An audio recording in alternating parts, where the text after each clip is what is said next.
Hi there, listener, and thanks for joining me for this special flashback episode of the Ski Podcast. There are now over 260 episodes of the Ski Podcast, so this summer I'm publishing some special interviews from our back catalogue to help keep your snow addiction under control until winter comes around again. Today, I'm taking you back to March 2021, when I spoke to Tom Greenall, who is one of the very few British members of the Ski Patrol in France. Tom explains the long journey he had to go through to qualify as a pisteur, starting off with racing against 11-year-olds, having had some training from Glenn Plake, to learning how to ski with a bloodwagon in his hands. It is a fascinating story that's very rarely covered, so sit back and listen as Tom Greenall tells us how to become a ski patroller in France. I'm delighted to welcome my guest today, Tom Greenall, who is going to be telling us how you can qualify, or how it's possible to qualify, as a pisteur in France. Now, Tom is based in Chamonix. He's the founder of Idris Skis, which was an environmental ski way before everyone else started creating them back in 2009. He also ran a cat skiing operation in Japan, which we're going to run as a feature in the podcast at some point in the future, but currently based in Chamonix. How are you today, Tom? Very well, thank you. And have you been on the mountain recently? Go on, tell us. Snowshoeing yesterday and ski touring the day before. Great. And what are the conditions like at the moment for ski touring? At the moment, they're soft underfoot and a little scary in the high mountain because we've had a lot of snow and now the temperature is rising. Right. Okay. Whereabouts have you done your ski touring? Myself here in Les Ouches and mostly in Saint-Gervais and Les Contamines, as the whole world is playing with the big hills. Yes. Okay. It's a busier week at the moment. Well, I'm very jealous of the fact that you've been able to go onto the mountain. But the reason I asked you to meet up today is to find out more about, to me, a British person becoming a pisteur. It's quite an amazing story, and I believe it's obviously quite difficult to do. And I wondered if you could just take us through the many steps that you have to go through to be able to get that qualification. How does it start off? What's the starting point? The start, as with almost all sports qualifications in France, starts by going to visit your doctor. Right. You need a certificate of fitness, or rather a certificate saying that there is no reason against you doing this particular sport or qualification. Yeah. I do a bunch of trail running, which is often in France, or even triathlons. And for all of those, either a triathlon or a trail running, you need to have a signed document from your doctor saying that you're fit to be able to take part. So you get your certificate, and then obviously, what's the next step?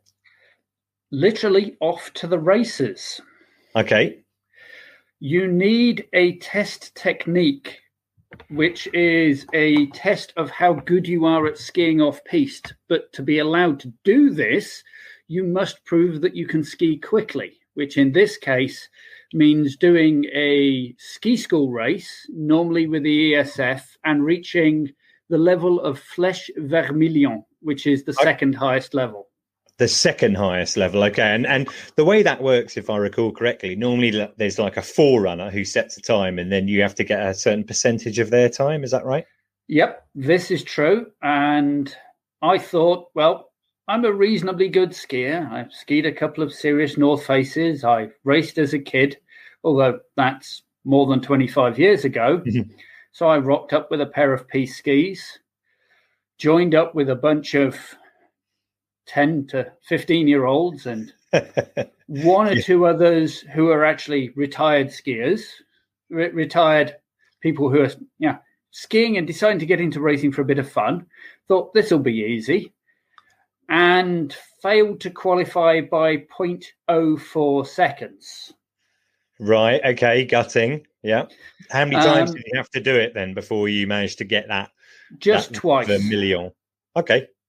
But between the first and second, I was lucky enough to get some training from my friend Glenn Plake, who you may or may not have heard of. It sounds a little like you're name dropping there, Tom. But I believe Glenn Plake has strong connections with the Chamonix Valley. He's often out there. Is that right?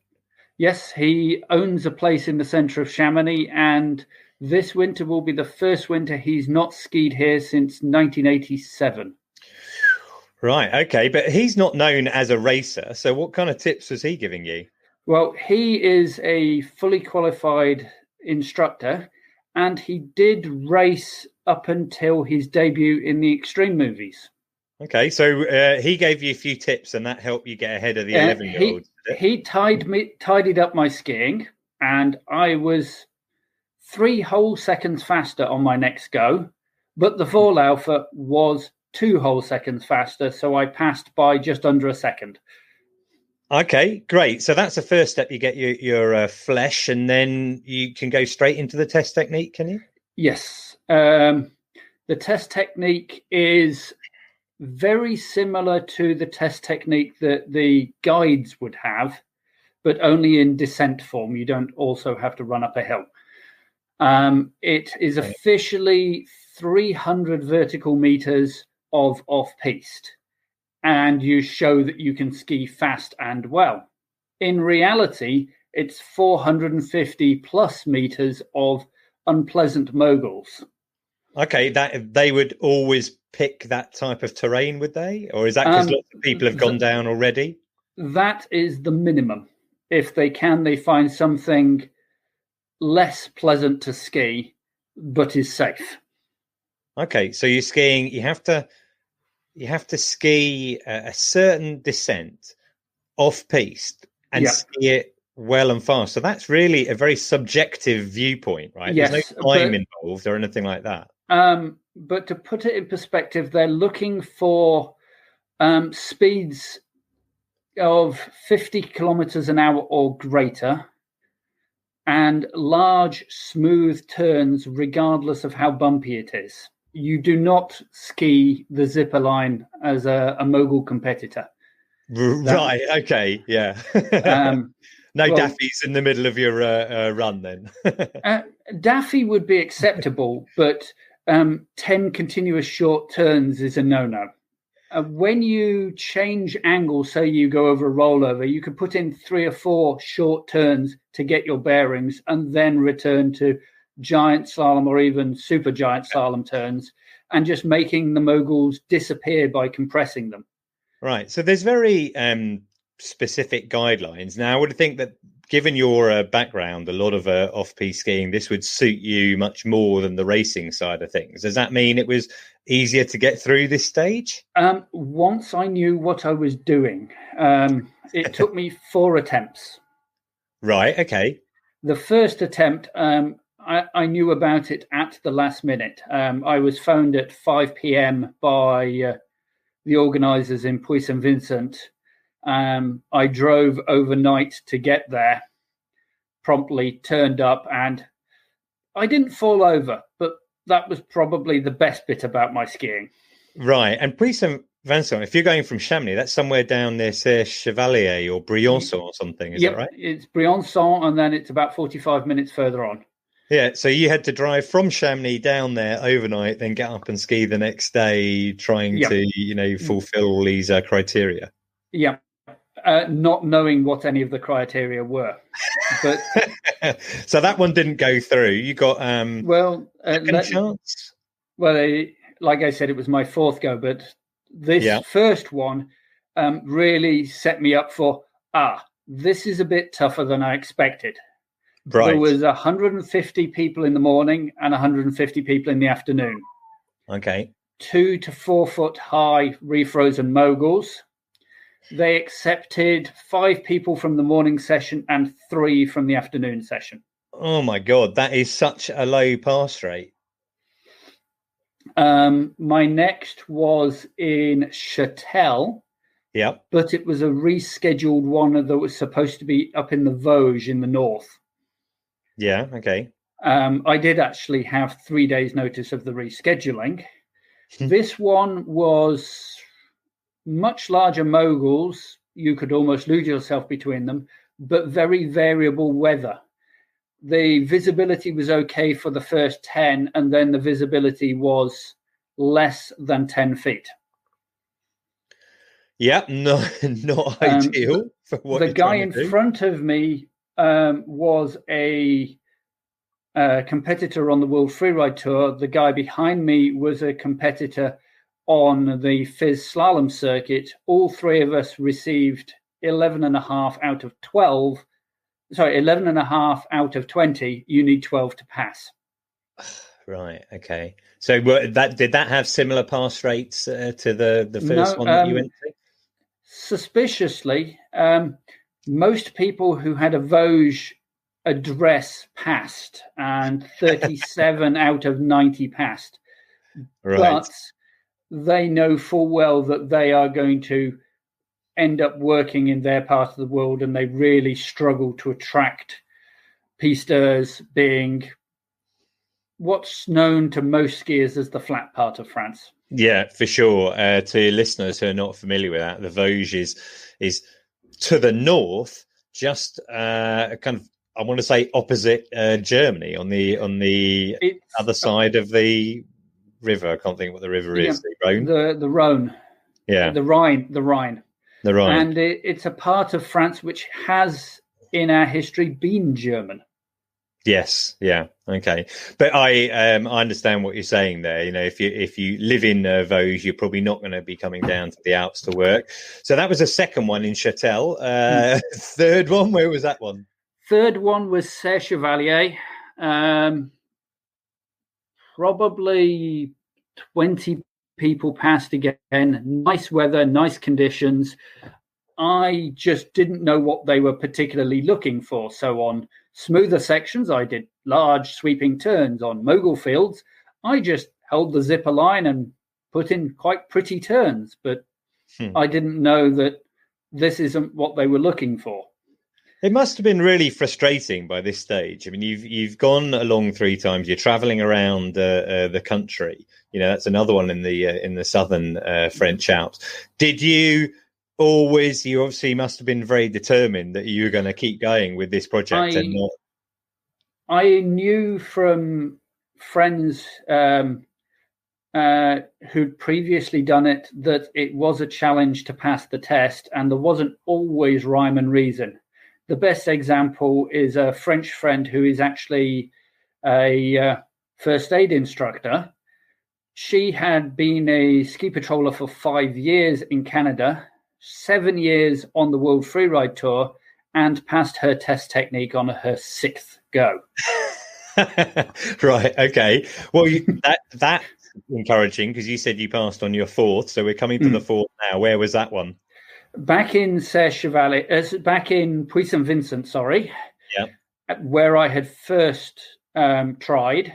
But the big difference this time is I managed to get a space on the preparation course.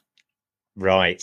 Okay. The preparation course was being run by a mountain guide instructor who specialized in this particular test and the guides test. Right. Okay. And would that give you the opportunity to ski the actual location for the test itself? Yes. But in the end, it was the knowing what they wanted to see and a week of very hard physical training. Yeah. I mean, you know, when you're talking about something qualitative like that, you need to know what the judges, if that's what they call the arbiters or whatever, are looking for. And I can see how being there in advance and having that prep, rather than schlepping somewhere overnight like you had to before. So that was brilliant. So you qualified. How do you find out that you've qualified? Do they send a letter, or is it at the end of the course? Or most times you just stand around and wait at the end for hours on end, or you can generally phone them that evening, or wait 4 days for an email or 3 weeks for the letter. Oh my God! Yeah. So how did you find out on that successful one at Puy St Vincent? They phoned me that evening. Cool. That must have been super exciting for you. It was a great sense of relief, especially as the whole ski world stopped existing the next day due to our current situation. Ah, right. Okay. So that's the timing of it. So it was around a year ago, roughly, March 2020, right? It was the Friday, and on the Saturday evening, the French resorts closed, I think, 19th of March or something like that. Great timing, Tom. That's fantastic. In this section, Tom explains about the first aid courses he had to take and also about the full pisteur course, how you actually get that qualification. Now, so that's the skiing side of things. You had to have your Fleche and you have your test technique. You mentioned, a friend of yours who took 6 times who had a first aid qualification. But at the same time as all of this, you also have to have those type of qualifications as well. Is that right? Yes. In France, there is a standard for anybody who works in the rescue industry, whether you be a firefighter, a policeman, a ski patroller, a lifeguard, etc. And it is called Premier Secours Equipe, First Aid in a Team, levels 1 and 2. And generally you do this with the fire brigade, and it takes 2 weeks. Okay. Sorry, when you say you do it with the fire brigade, they're the people who train you through it, yes, are they? You literally turn up at a fire station, whether it's a group of 12 or 20 of you, depending on the particular course, and firemen, as part of their job as instructors of safety, give the course. Right, okay. Now, that's obviously in French. I mean, that sounds like it's probably going to be quite technical. How is your French? My French, when it comes to technical, is quite good. My conversational is quite poor. So unless you're talking about first aid or technical issues to do with skiing or something like that, I mean, did you do anything to improve your French as part of the process? Not really, but I was lucky in that the first aid, I had previously done almost everything we covered on the course. So it was much more, how does this work in French, as opposed to learning the skills from scratch.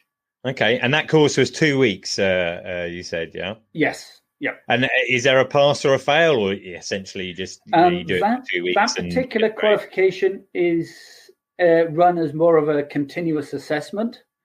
Right. And quite early on, you are pushed if you are weak in certain areas.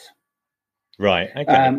The spoken French was actually my struggle, and was never between me and casualty, but me and whoever was the base over a radio call. Okay, but you passed that. So yes. You've got your skiing qualifications, your first aid qualifications, and I guess then you have to learn how to literally be a pisteur, right? In my case, it was a 5-week residential course. Okay. In some cases, it is 6 weeks, although the 6th week would actually be a little pointless for me, as it is a immersion English course. Right, okay. But so you said that you qualified at Puy St Vincent, so you got your test technique just before resorts were closed, lockdown. Yeah. So when did this course take place, a 5-week course? In November and December of this last autumn. Right. Your timing then has just been immaculate, really, in being able to fit all of these things in.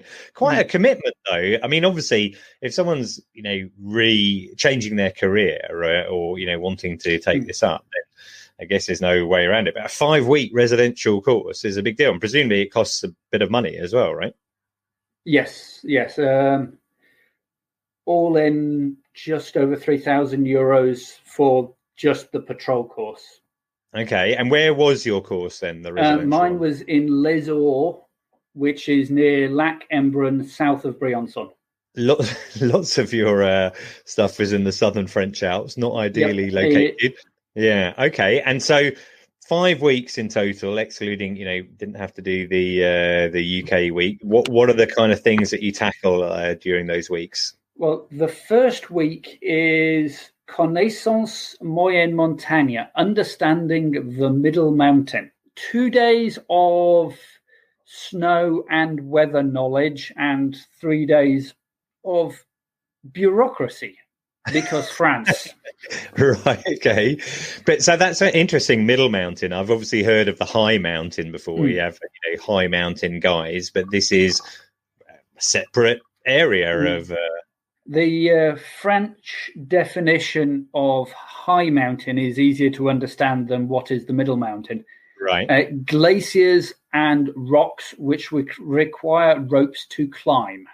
Middle mountain's more the pisted areas then. It's anything that you don't need to rock climb to get into or walk upon a glacier. It's not actually an altitude, it's a terrain definition.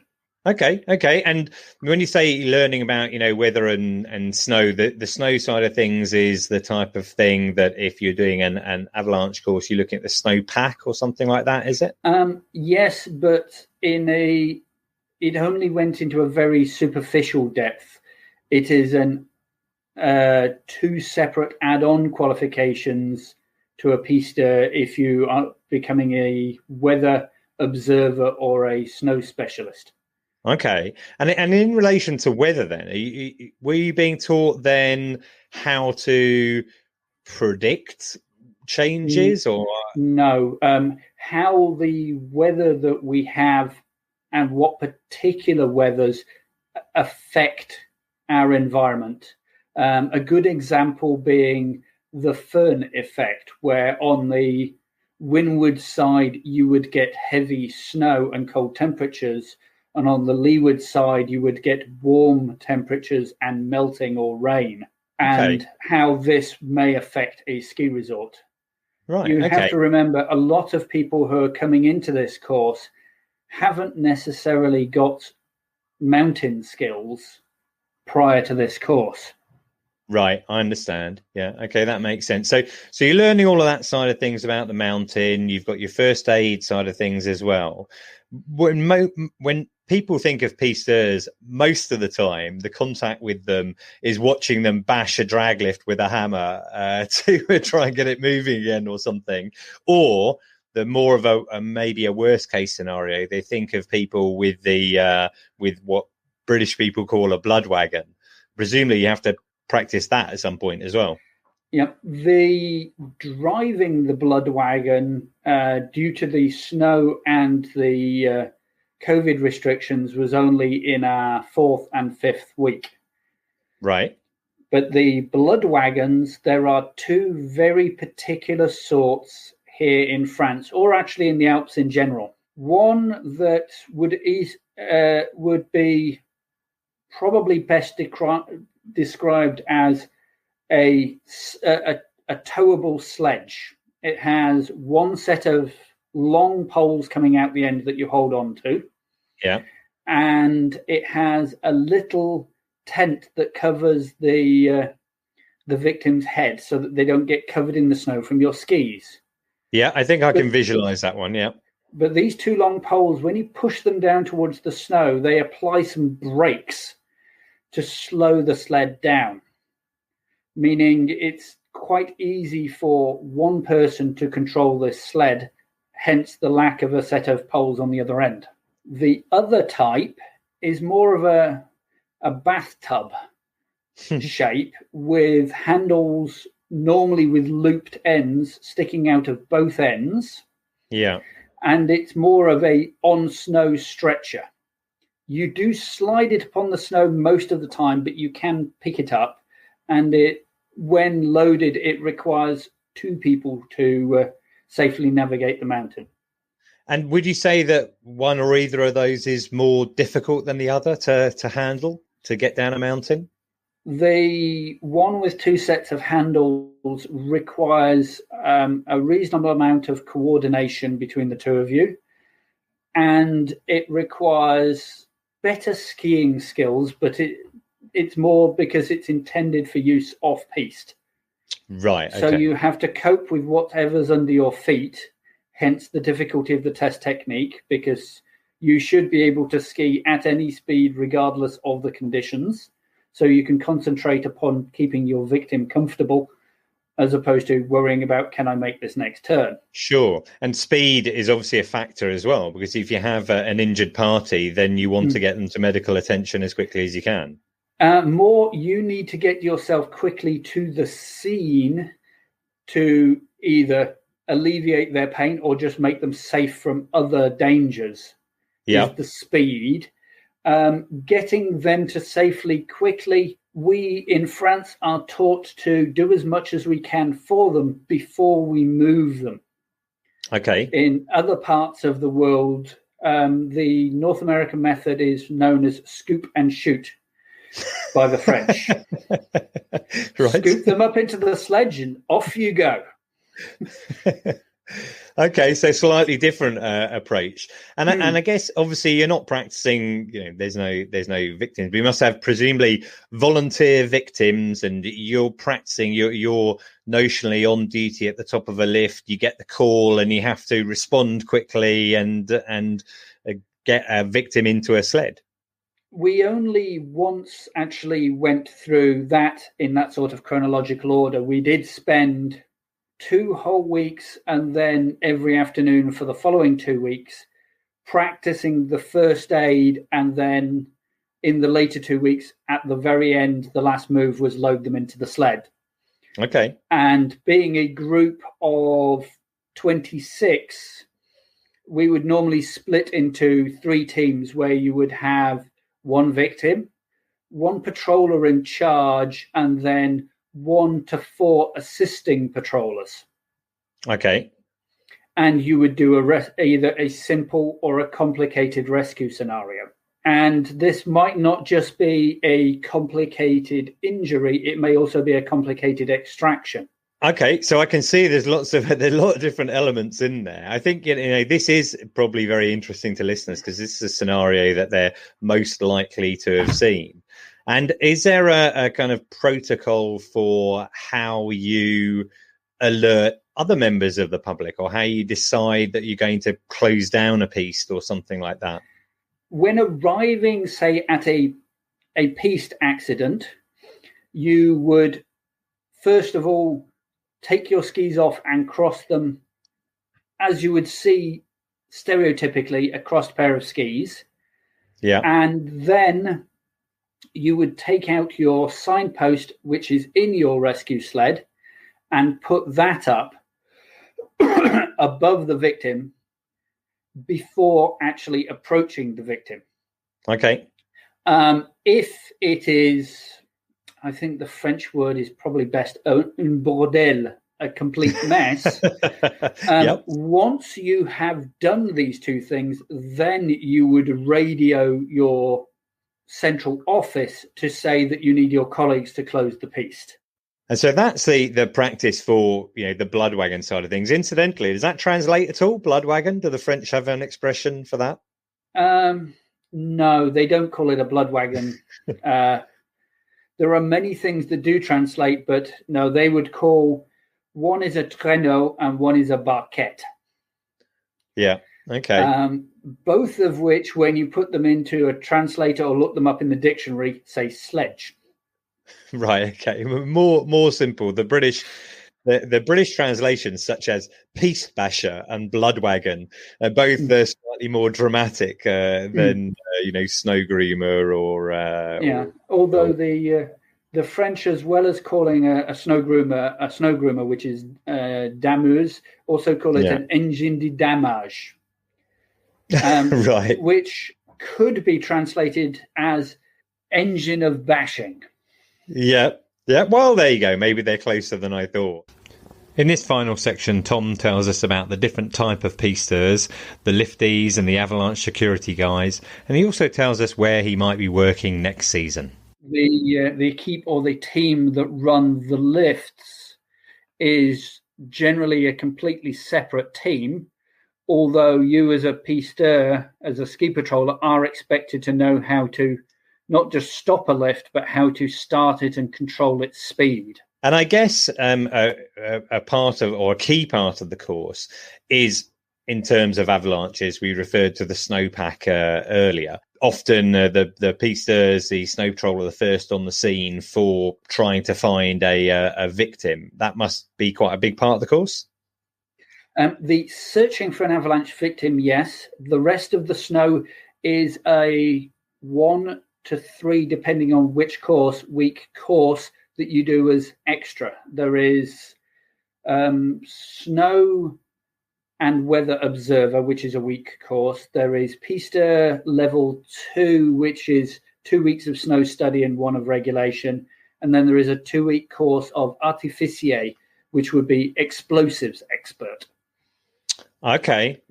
Tempted by that one. I think most people seem to think that one's really appealing. The guys who drop a dynamite over the edge of a cornice to start avalanches. We had all of that explained to us because we may be called upon to be an aide artificier, the assistant to the explosive expert, and all the rules and regulations, because you are the safety backup, you are the eyes, you are the second set of ears in an explosives procedure, and you carry the detonator until it's time to make an explosion, but you don't get to play with the toys. Yeah, well, it's still a pretty responsible job. I mean, on the podcast before, I recall that we've covered a number of these things. There was a program called A&E, featured the ski patrol in Val Thorens, which was quite dramatized, but it was a really interesting insight. Now, you have your qualification now, but I presume this winter you haven't started work. Do you have a job confirmed? Would you be working if the lists were open? I do not have a job confirmed. Praserali have said, we'll get back to you as soon as we're allowed to open, but I'm more likely to end up next year in Les Contamines or the Megève Saint-Gervais area. Okay, and when you say more likely, do you have a kind of connection, or they just need more staff? How does that work out? I've been talking to all of them, and I know that at least 3 of them didn't hire the 2 or 3, depending on which resort, that they needed to fill their number of pisteurs this year, because they were hedging their bets on the situation being as it is. Yeah. Okay. And, when you do start, let's say, you're in Contamine working there during the winter, my impression is that it's not very good if you're someone who likes to lie in, because it's a pretty early start in the mornings. Is that right? A regular non-snow safety start would be walking out of the, for want of a better word, the locker room to get on the lift in Contamine, it would normally be 8 o'clock in the morning on a normal non-snow safety morning. On a snow safety morning, you will be meeting your colleagues at 5 to ride up on a snowmobile or a snowcat. So, you'd be up to the top of slopes. In my experience, you often see tracks, the first tracks coming down, and a bit of maybe untracked powder from the pisteurs, the ski patrol. Is that part of the appeal at all? Not so much, because I've been lucky enough on a personal and professional standpoint to get first tracks for at least 50% of the days of a winter in one particular job that we will touch on in a future on. First tracks every run for the whole winter. Right. Sorry, are you referring to the to Mikuni? The cat skiing operation in Japan, right? So you've had your fill of that, but unfortunately, no job for this season. Do you think there's any chance you'll work this season at all? Do you think that this season possibly is towards the very end of the season, but more of the, yes, we'd like you for next season. We want you to help us shut down the resort so you know where things are to set it up the next autumn. It's a really interesting story, Tom, and I think there'll be a lot of people out there who will be tempted by that idea of becoming a ski patroller, etc. But hopefully when we go out to Contamine or Megève next season, we Maybe we won't hope that we'll see you, because if we see you, then that means that we're probably in trouble. But hopefully you'll be out there, looking after us and keeping the piece in shape. So thanks very much for your time today, Tom. You take care, Iain. Thanks for joining us for this special flashback episode of the Ski Podcast. If you enjoyed this episode and you would like to help the Ski Podcast, there are 3 things you can do. You can follow us or subscribe so you never miss an episode. You can give us a review on Apple Podcasts or leave a comment on Spotify. Plus, you are always very welcome to buy me a coffee at buymeacoffee.com/the Ski Podcast. Look out for our next episode arriving in your podcast feed in a week's time. Until then, thank you for joining us wherever in the world you're listening right now. And until next time, goodbye.